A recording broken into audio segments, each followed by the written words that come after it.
ഇന്ന് വയമ്പായിരുന്നു മീൻ, അതൊന്ന് വെട്ടി വെച്ചിട്ടുണ്ട്. ക്യാബേജും ക്യാരറ്റും തോരന് വേണ്ടി ഒന്ന് അരിഞ്ഞു വെച്ചു. അതുപോലെ ഓമയ്ക്കയും മത്തങ്ങയും വൻപയറും ഇട്ട് ഒരു ഉടച്ചു കറിയും വെക്കുന്നുണ്ട്. ഉടച്ചു കറിക്ക് വേണ്ടിയിട്ടുള്ളതെല്ലാം കുക്കറിലേക്ക് ഇട്ട് വേവാൻ വെച്ചിട്ട് ഇപ്പുറത്തടുപ്പിൽ ക്യാബേജ് തോരൻ ഉണ്ടാക്കാൻ വേണ്ടിയിട്ട് വെച്ചിട്ടുണ്ടായിരുന്നു.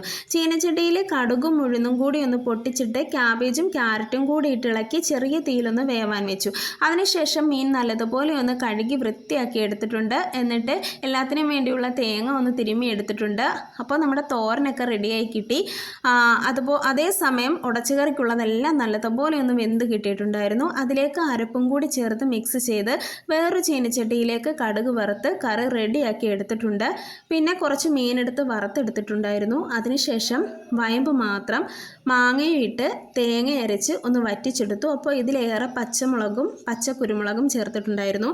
അപ്പോൾ ഇന്നത്തെ വീഡിയോ ഇത്രയേ ഉള്ളൂ. വീഡിയോ ഇഷ്ടമായാലൊന്ന് ലൈക്ക് ചെയ്യുകയും ഷെയർ ചെയ്യുകയും സബ് ചെയ്യുകയും ചെയ്യുക.